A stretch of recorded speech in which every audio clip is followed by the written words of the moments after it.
All right. So this week we are going to pick back up with vaYiqra, chapter 22, verse 17 or 18, actually. That's Leviticus 22:18. For those of you who don't know the Hebrew word, I always read the previous verse, in case to pick up on the thought we left off with. But in this case, verse 17 simply said, "And Yahweh spoke to Moshe, saying." So you know that this is within this chapter, let's just call it a subcategory. The subject has not, but this is a subcategory in the sub. So we'll begin with 28. Now, very, very literally in English, it says, "Speak to Aharon and to son his, and to all children Yisrael, and say you to them, man, man, from house Yisrael, and from the stranger in Yisrael, that he bring offering he to all vows, not vowels, but VOW, vows, them, and to all voluntary they, that he draw near they to Yahweh to burn offering." That's actually not as hard to understand as most, or maybe not most, but a lot of the Hebrew that comes across literally in English. But it started off with daber, which is your word for speak, and of course it says speak to Aharon. So God is telling Moshe to speak to Aharon. Now we read the rest of the verse, and what we think is God told Moshe exactly what to say. But that's not what happened here. You have to know what the word daber means to understand what's happening. The word is of setting in a row, ranging in order, to lead, to guide, to direct a people, also to bring into order, to subdue, to follow. And let's leave that. I don't know that has anything to do with this verse anyway. To speak properly is to put words in order. The signification is of connecting and saying. So the idea here is God's actually saying to Moshe, make him understand. Say this in a way that he will totally get and totally understand what you're saying. So exact words are not important. And of course, it says El Aharon. So make sure Aaron understands this. Then it says Ve'el Banav, and his children. But remember, this is not speaking of the children that Aharon or Aaron has sired. Can I say it that way? It's speaking of the priest. The children of Aharon are the Kohanim, the priest. We have to keep that in mind here. Then it says, Ve'el kol b'nei Yisrael, and all of the children of Yisrael. So everybody needs to know this. Aharon needs to understand it, and that implies that his sons need to understand it, which then implies that the children of Yisrael need to understand it.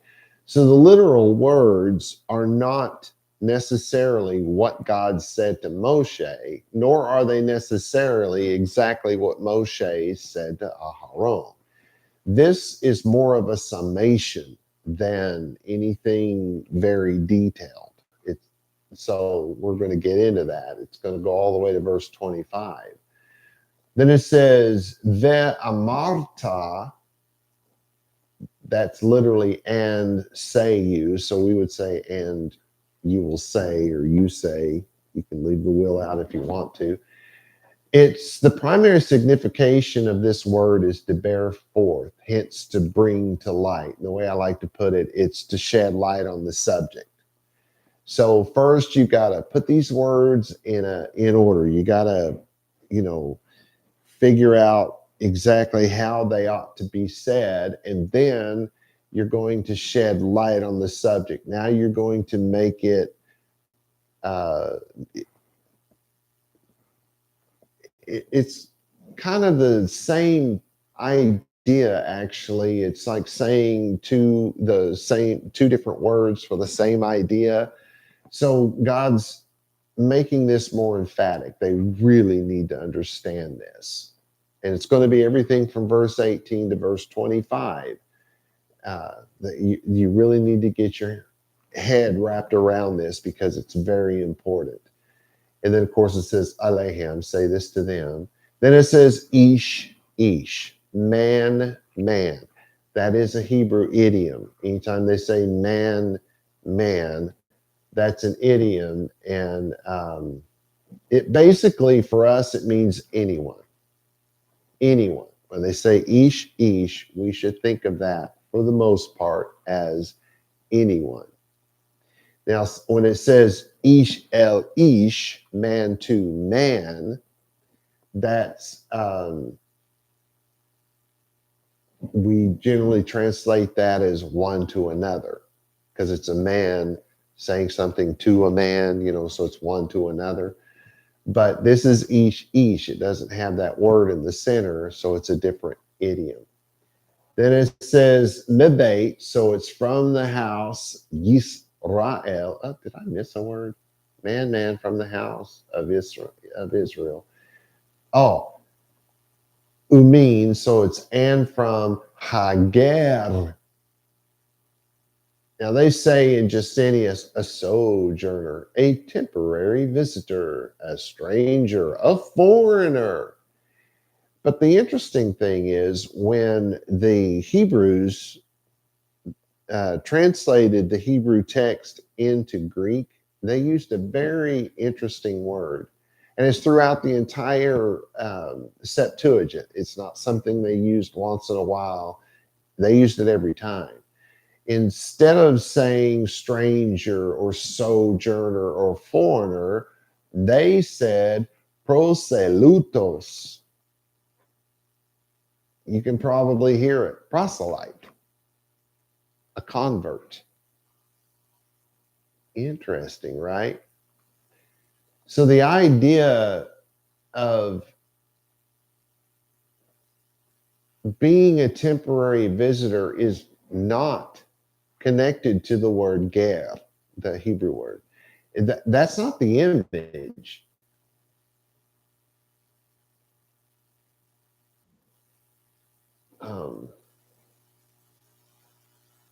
It's of someone wandering,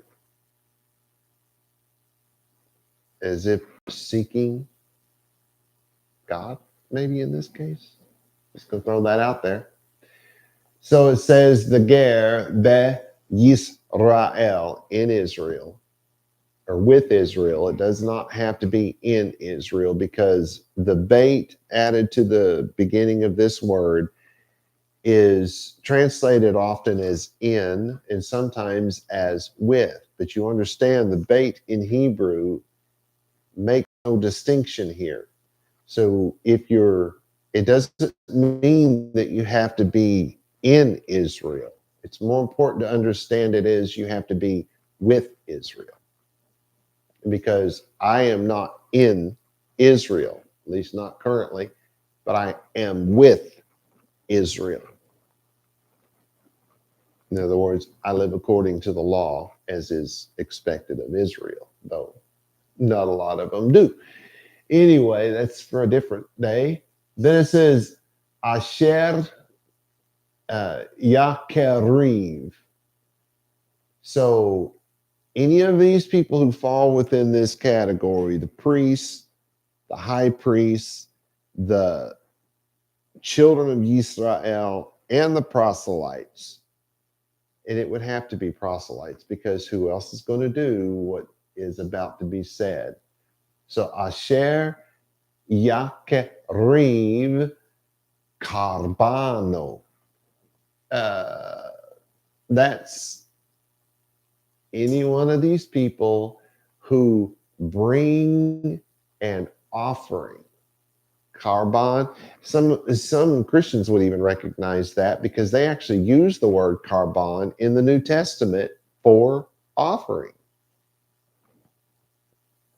Right? I mean, that it's a Greek word, not a Greek word, it's a Hebrew word that was transliterated into Greek and is still pronounced carbon. So it's really the Hebrew word. But this is that idea of approaching to come near. So what's happening here? An idiom is coming to light.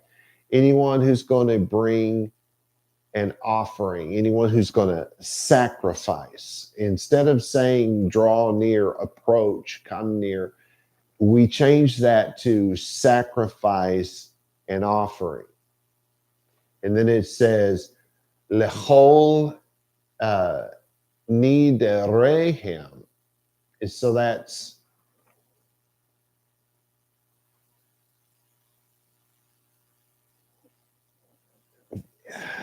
any and all vows, V-O-W, not vowels, like I don't want to buy a vowel here. I want to make a promise to God.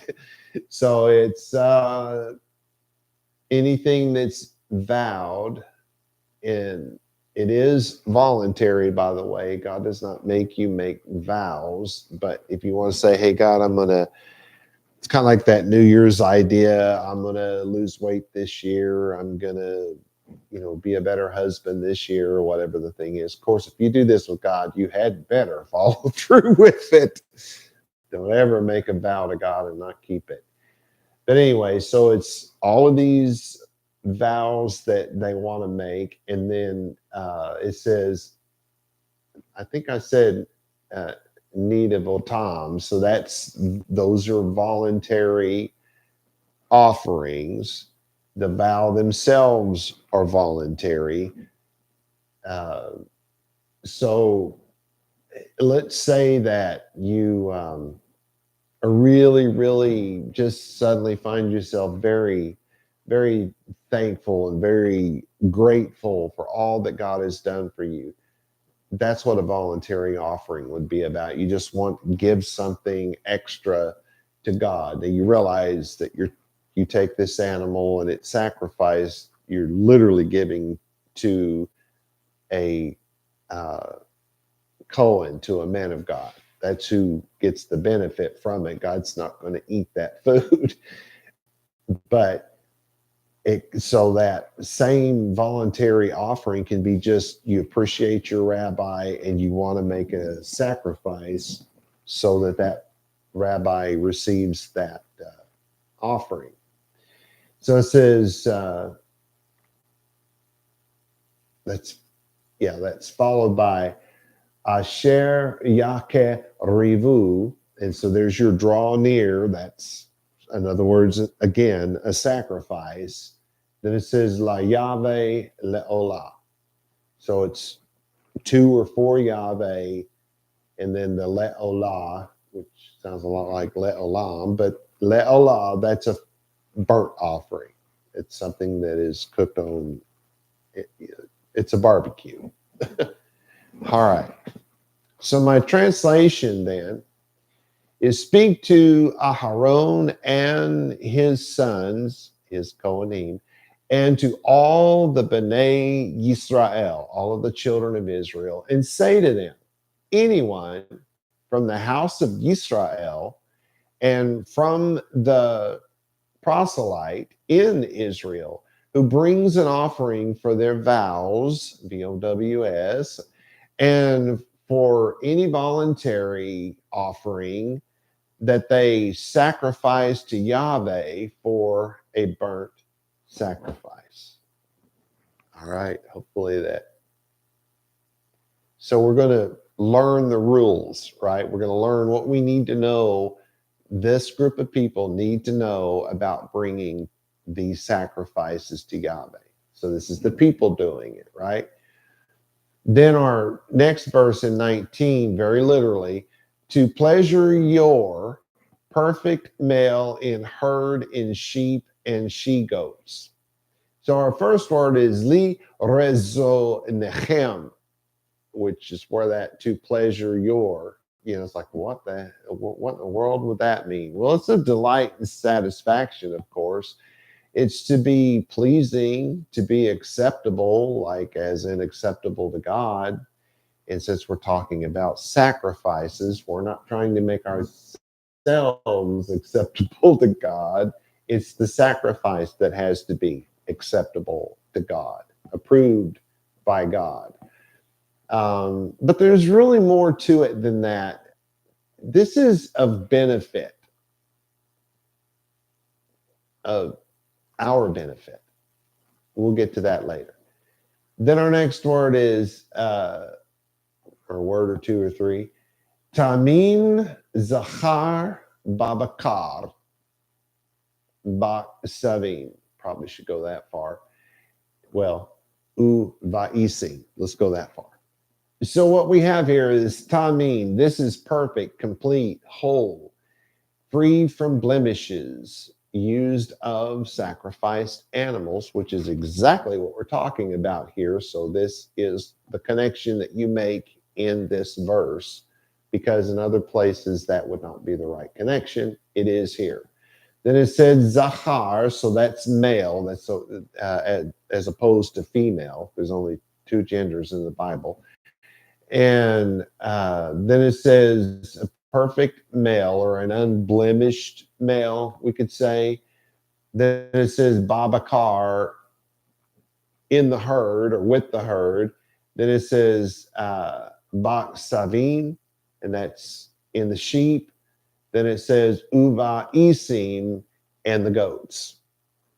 So it's pretty simple, the straightforward translation: for your personal benefit, to pleasure your, for your personal benefit, bring an unblemished male from the cattle, sheep, and goats. I don't remember cattle being in there. Let me go back and look. I think I may have messed something up there. Herd. Okay. Where did I? Oh, yeah, I did. I completely skipped the word. It's a bull or a cow, so called from its plowing, pulling a plow. Also said of oxen, which are oxen and cows are the same thing, but also used in a wider signification of other herds. Probably said from the herd, sheep and goats. I totally messed that one up. Yeah, it's not cow. It would have said behemoth if it meant cows. So it's from the herd of the sheep and the goat. Sorry, my mouse got a little weirded out there. It's in after what I just did. Okay, the next verse 20, it very literal in English. And all that in he defect not shall draw near they, for not to pleasure he will be to you. See, from what I just said about that one word in particular, you probably already know where this is going. So we have kol asher be'o. Instead of saying bo, because that sounds like you're saying come or go, and that's not what's happening here. It's just two Hebrew letters that are slammed together. It's not actually one word. It's actually two. With it, or with him, in it, or with it. Those are your your four choices there for the be'o. I'm just going to say it that way instead. So we have asher be'o mum lo ta ke rivu. So this is kol is the all, it's everything. Asher is THAT, that, in it, mum. That's our word for defect. It's a spot, a blemish. It's even of a stain, especially is used in the Bible in a number of places for smallpox. At least that's what the translator in the 1850s thought. In a physical sense, used of any defect or blemish in a body. Those who are spoken of as beautiful should be free from every blemish. That's totally Western, has nothing to do with the Bible at all. But that's what happens. So this is lo rivu. They will not draw near, right? So they're not going to make a sacrifice. And we really need to think of that as the word for sacrifice, because that's how it's being used in Hebrew. Then it says, Kilo le razon yiye lachem. All right. These parts of this verse are very short. So it's first it was don't draw near, then it's because, if, or for. That's your word key, lo, that's the negative article. Le razon, there's your, it was pleasure, your, a while ago. This is just to pleasure. You know, in Hebrew, we don't say, we reduce our words as we go down, but that doesn't mean, it doesn't mean exactly the same thing. It was just the writing style of the time. So this is for your benefit, for someone's benefit. It hasn't been clear about that yet. This is Yiyeh Lachem, so it will be to you. Now we know whose benefit it's for. So any, we'll have to add the word animal in italics, because so we'll be able to know what's going on here. Any animal that has a defect in it will not be sacrificed. It will not draw near, will not be sacrificed, because it will be of no benefit to you. Because this isn't for God's benefit. Sacrifices are not for God's benefit. That's why Yeshua could say, God wasn't really into sacrifices. Do you remember that? Of course, that comes right out of the Hebrew Bible. It was a quote. He did not, I forget how it goes in English, require sacrifice, but wanted obedience, or something like that. I don't remember how the English text says it. Okay, so let's move on to 21. Very literal again. And man, for he brings sacrifice peaceful to Yahweh, to separate vow, or to voluntary in oxen or sheep. I'm going to have to look at that. That may be heard again. Perfect he will be to pleasure all defect, not he will be in he. So again, that pleasure thing has gotten cut down to the root word, but you're still talking about benefit. All right, so we have va'ish, so and man, literally, but we would say and a man. Ki yakariv, so and a man, if he sacrifices, because that's to bring, to approach, to draw near, it's that word. So if, you could say if he does it, or you could say because he does it, which would make more sense, because God knew that this was going to happen, and that it was going to go on for a very long time, and that it will probably begin again at some point, and is in fact happening among some Jews in Israel. Forget what that sect is. I think it's the Samaritans. They actually dig a hole in the ground and they sacrifice the sheep and drop them in there and cook them in the ground all day, like they used to do in the olden days. I think it's the Samaritans who do that. Anyway, got he bring the sacrifice. Then it says shelamim. So that's the word peace, but in plural. It doesn't mean pieces as in little broken up pieces of the glass you just broke. It means, we might say peaceful, maybe to make it a little more sensible in English, but it's in plural because it's the title of the sacrifice, a peace sacrifice. So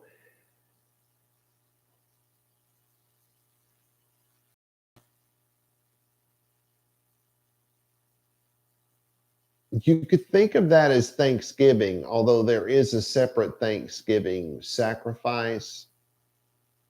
But you as an individual cannot bring a sacrifice that will bring, let's say, peace between you and God. This is something more along the lines of you appreciate the peace that living according to God's law has brought you. Therefore, you want to make a peace sacrifice. This is not something that gets you in right standing with God. This is not it. And then, of course, it says La Yahweh, so it's to God. Then it says Le Palel. So this is the word for separate, to separate, to distinguish something. The primary signification behind this word is of separating, to cleave, to cut, to sever, right? So if you take an animal and you take a cleaver and you cut it up and you separate it into parts, so it's what we think of when we say separate. Then it says neder. Well, there's your word for vow, V-O-W.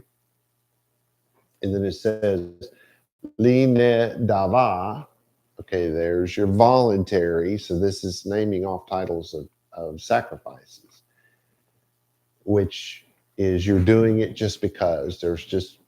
There does not need to be a reason. You're just grateful, whatever. And so you just want to, or maybe you just want to bless the Kohanim. It doesn't matter. Then it says babakar. What?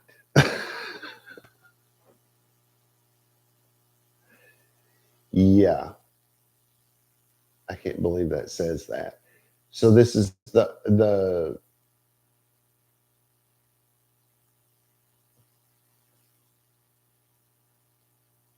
okay. Well, I may have to go with cow this time, or oxen, either one, because cow and an ox is the same thing in Hebrew. Um, they're literally the same thing in Hebrew. There is no difference between them to the biblical Hebrew mind. But anyway, it's a bull, a cow, so called from its plowing. But the reason why I'm saying we have to go with cow this time and not herd is because the next word is O. That's the Hebrew way of saying or this or that. That's O. And since it's followed by O, and then that's followed by vazon, zone, that's the word for sheep. So it's cow or sheep. It's not going to be herd or sheep, because if you grab a sheep, it's already told us it has to come from the herd. It can't be you owning one sheep and you bring it. No, that's your sacrifices have to come from a herd. There's a reason for that. We haven't gotten to it, I don't think. But anyway, so it's a cow or a sheep. Then it says tamim, so it has to be unblemished. And then it says yeh will be tamim, unblemished. Le razon, that's that word for pleasure, for your benefit. Although it could be for the benefit of the animal, but since they're being sacrificed, not likely. Anyway, this is cold moon. So any defects, lo yeh, there will be no defects, no matter what they are. Doesn't make any difference which animal it is, and it ends in the be-o. And let's just keep saying it that way, because I don't want you to get confused and think I'm saying a different Hebrew word here. All right, that means in it. So our translation then is, and if or and because a man bring zevach shelemim, that's the title of peace sacrifices. Then it says for Yahweh, if palel nedar, so that's a separation vow. Yeah, I've missed that so far. I'm thinking it's the separation offering. It's the vow itself is of separation. Think about the what tribe was what kind of guy was Shimshon? Nazarite. That's the word I was looking for. Think about the Nazarite vow, right? You don't cut your hair. You don't, well, you wouldn't shave your beard anyway, but you don't cut your hair, which, you do not have to wear it like this. But the Nazarite doesn't cut the hair. The Nazarite doesn't drink alcohol. It seems like there's one or two other things, maybe, I don't remember. But at least it's not coming to mind at the moment. But that's a separation vow. You could take a Nazarite vow. This doesn't mean it is a Nazarite vow, but this vow is a separation of some sort, like saying, I'm going to lose weight this week or this year. You make that vow, or I'm going to, not, I don't know, eat cupcakes for the next 3 weeks. So you've separated out cupcakes, no cupcakes for 3 weeks. That's a separation vow. Then it says, or if nedava neder, that's a voluntary vow, of the cattle or flock, it will be unblemished to be acceptable. Absolutely no defect will be in it. All right. Just now thought to look at the time. We're doing good. So verse 22, very literally, blindness or maimed or cut or ulcer or scurvy or he scabbed not shall draw near these to Yahweh, and burnt offerings not give they from them upon the altar to Yahweh. So we have averet, that's blindness. Don't get a lot from that, but because you can't see, literally. It's also used of people who don't see mentally, but in this case, we are talking about blindness, since we're talking about animals. They're not going to understand anything you say to them anyway, not things about God. Okay, so then it says which is or, shavur, and that's maimed. It's to tear anyone as a wild beast, to maim or be maimed, break one's limbs, to be torn into pieces, used of cattle hurt or wounded, sheep hurt or wounded. So you get the idea. It really does. Maimed is a good English word for shavur. So then it says which is or, charutz, or cut, to be cut into. It's from the root charatz, which properly to cut into a slice, especially to cut skin deep, to wound skin deep. So you're looking for cuts, especially deep cuts in these animals. They cannot be sacrificed. Now, if the cut is healed up, that's a different thing. It doesn't mean that just because one has been cut at some time, it cannot be sacrificed. You got to think of this as they have a cut now, they cannot be brought to God. This is Yabelet. I don't know if ulcer is really the right English word to use here, but it's a flowing wound. And I don't know if that's considered an ulcer medically or whatever. That's the English word that keeps popping up, but it's of a flowing wound. Wound, not a disease. It's of a wound. Then it says garuv, and that's a scab. Yalefet.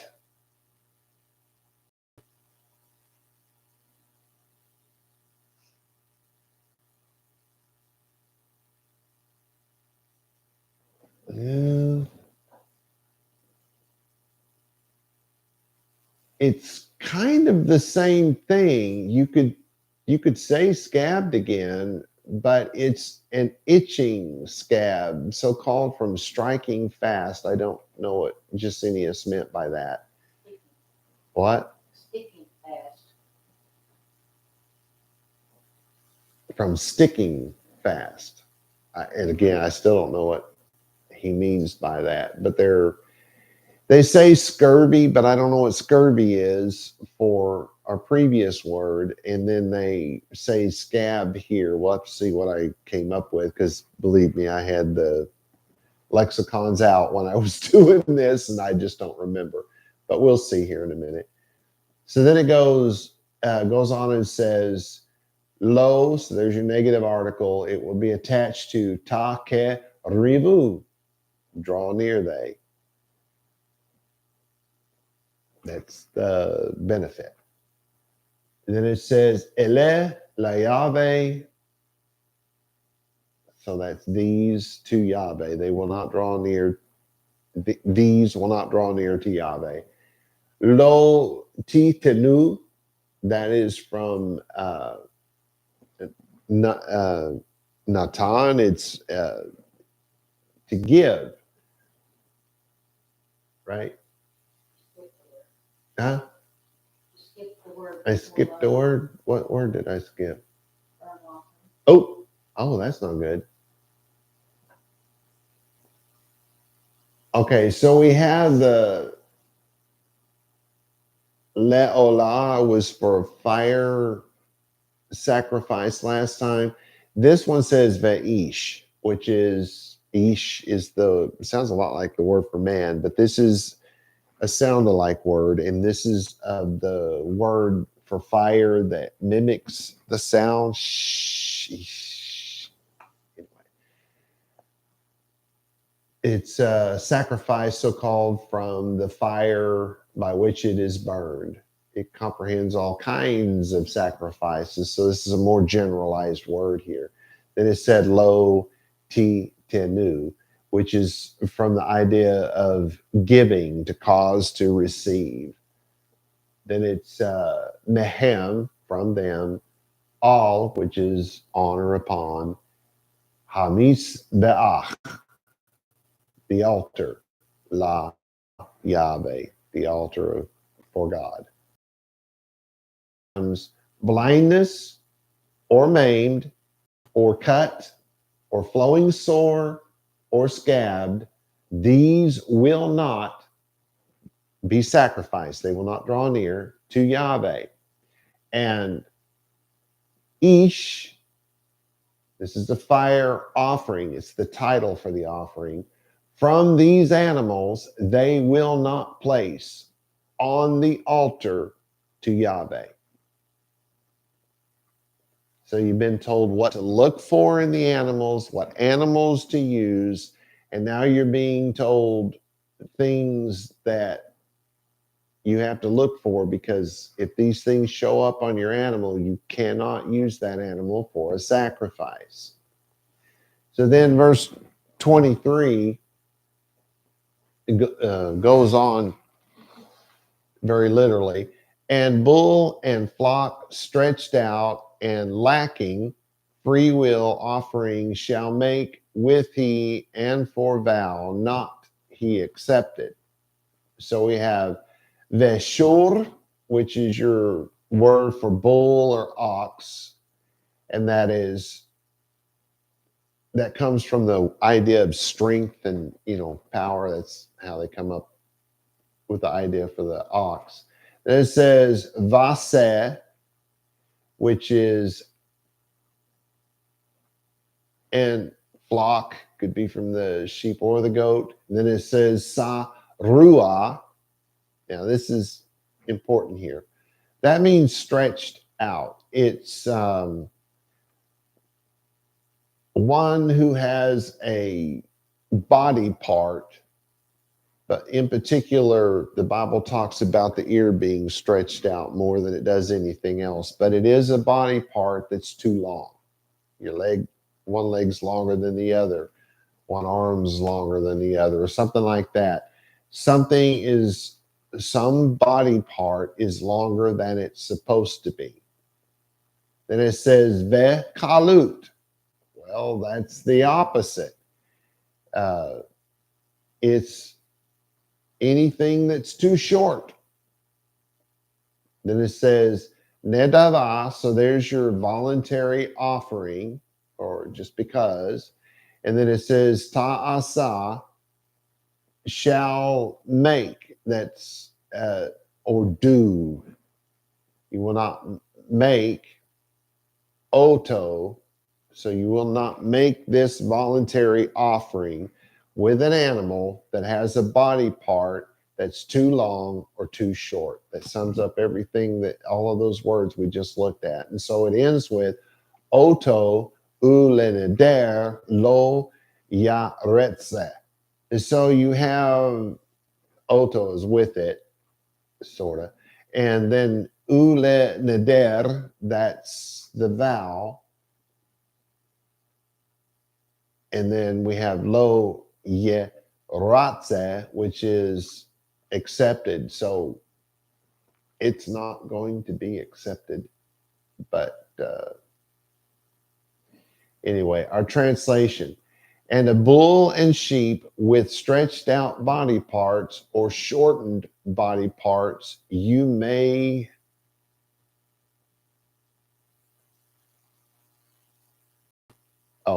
you may make a voluntary offering with it. But for a vow offering, it will not be accepted. I wasn't picking up on that doing the words individually, but I do remember that now. So it's saying that these animals just, maybe it's got one really long ear over here and a regular ear on the other side.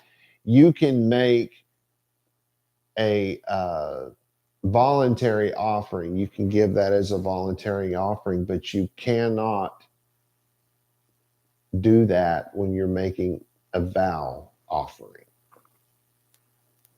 Okay, verse 24. Oh, this time he's going to be pretty good here. All right, so very literally, and bruised and beaten and tear away and cut off, not shall draw near they to Yahweh, and in land not you shall make they. So we have ma'uch, so that's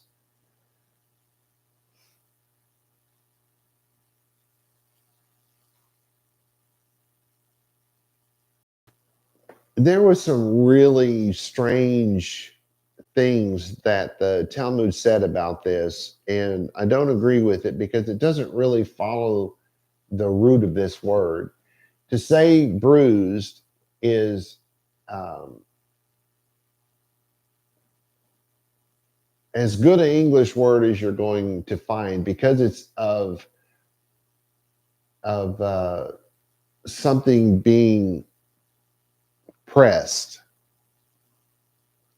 And when you get a bruise, is that from clotting or whatever that was? I forget what I found when I was looking that up now, but it's from the bleeding of the skin. But there was some connection there to bruising, and so I'm going to stick with bruising. Then it says ve chatut, and that's beaten, to beat, to hammer something, to forge something, because you're beating the steel out.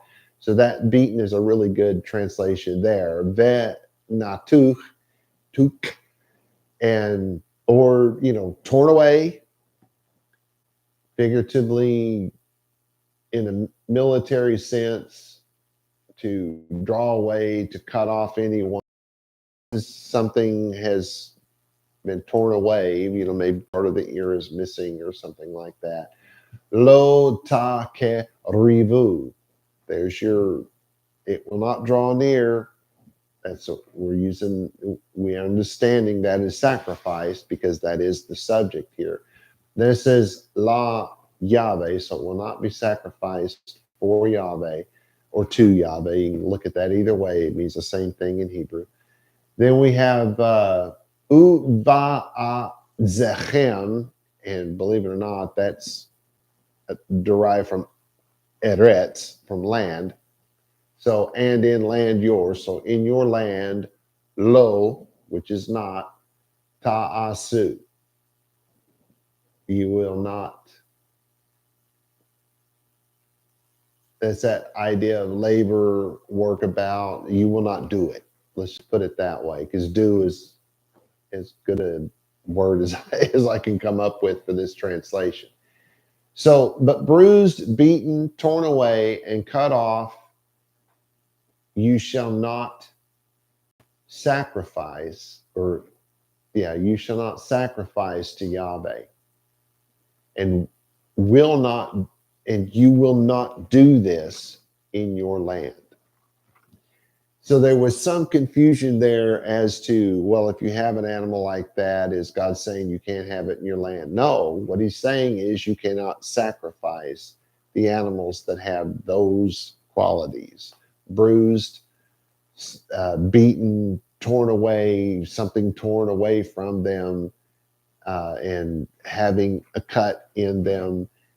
It's not, remember with the cut, if it's healed up, that's not a blemish. An open wound is the blemish, right? So let's try not to get that mixed up, because a lot of the sages did. Okay. So now we're going to close up this section. May end a little early, maybe not, but we're going to close up this section because it was 18 through 25 is all in this one section. The English is, and from hand, son foreign, not shall draw near they, bred God's you from all these, for corrupt them, in them, defect in them, not he acceptable they to you. Okay, not a lot that needs to be clarified here, but it does say umi yad, yad, the hand, and that's literally and from hand. Ben nechar. This is not the word that is translated as proselytos, right? This is, we're not talking about a proselyte here. This is someone foreign, and we know it's a someone because didn't it say Ben? Yeah. So the son of a foreigner does not mean that, okay, his dad's okay, but his son's not. No, the son of a foreigner means that this guy is a foreigner. Not that his dad was and he's not. It means he is a foreigner. And what's a foreigner? We went through that last week. The foreigner is, well, in that case, it was the non-Kohanim. And it is possible that this is picking up from that. Not likely, though, because remember it said, and Yahweh spoke to Moshe saying, so this is a subset. So it's not likely that that's what the foreigner is in this case. The son of a foreigner is most likely just saying a foreigner, someone who is not, in this case, a Jew. All right, then it says, et lechem. Did I miss something? Okay, so the foreigner, I knew I was missing something. A foreigner, lo ta ke rivu. He will not make a sacrifice. Et lechem Elohechem. He will not make a sacrifice to your God. That clears up the whole foreigner thing. Earlier, it was the foreigner was the non-Cohen,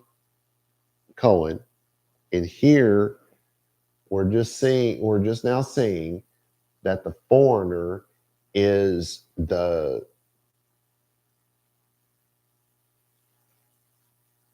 non-observant. Because remember, the proselyte, who may be from another country, if they're converting to Judaism or have converted to Judaism, because they're probably still going to be called a proselyte after conversion. That's a thing the Jews have always done. I don't agree with it, but it is very common. But they're allowed to. If they're a proselyte, they're living according to God's law. You can't be a proselyte unless you're doing that. they're allowed to make the sacrifice, and here it's saying this foreigner will not be allowed to make a sacrifice. So this is not an Israeli of any kind. It is not an Israeli that, like I am, born in America, because they could call me a foreigner, as it were. But I'm not a foreigner because I'm a Torah observant Jew, right? Biblically speaking, I am an Israeli. Legally speaking, in today's world, I am not. I've never applied. Okay, so we have they will not draw near. So that's the sacrifice. It says et lechem, which is the bread, Elohechem, to your gods. Remember, that was an idiom for sacrifices for your gods. So we are, in fact, talking about someone who is not Torah observant. We really need to understand that. Then it says, Mikol eleki mash chatam. So it says, from all of these, because they will not make these sacrifices, from all of these, speaking of all these animals and all these things about the animals, then it says key, which is because mash chatam, they are corrupt, they are marred, there's something wrong with them. We're not talking about the foreigner that being corrupt. This is of the animal being corrupt. We've got to get that right, because some of the sages didn't. And then it says Bahim moon, because there's blemishes in them. I can't think of the word. There's defects in them. That's the word I was looking for. This is lo yet ratzu. They are not beneficial. They are not acceptable. Lachem, to you. So our translation then is, and from the ability, remember Yod, I think I forgot to tell you this, that's from the idea of strength and power. When the Bible starts talking about the hand, most of the time it's talking about strength and power. I can't.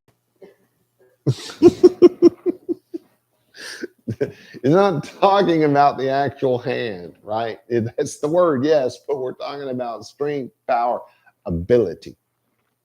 And from the ability of a foreign son, non-Torah observant person, I should say, you shall not be, I can't say it that way if I change the words. From a non-Torah observant person, a non-Torah observant person shall not sacrifice their sacrifices to your God from any of these, because of the corruption in them, they're defective. They are not beneficial for you.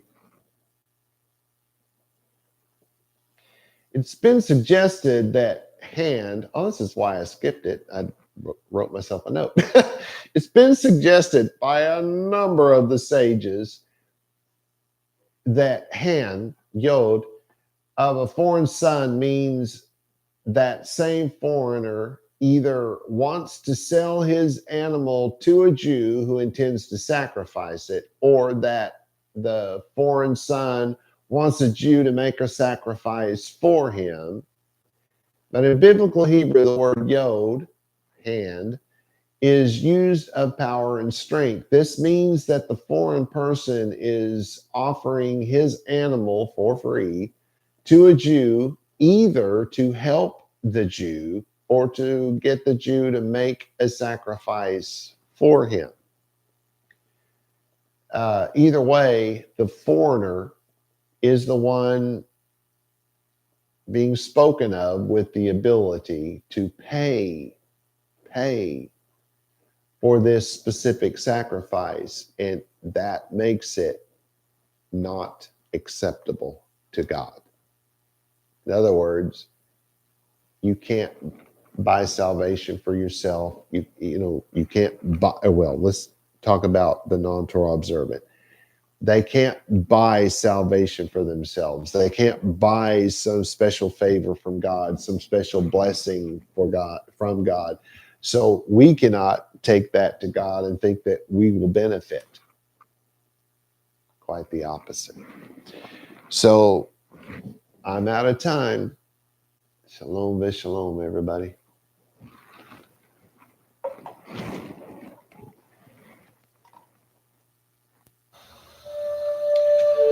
The blessing, vaYiqra. Yavarecha Yahweh v'yish merecha.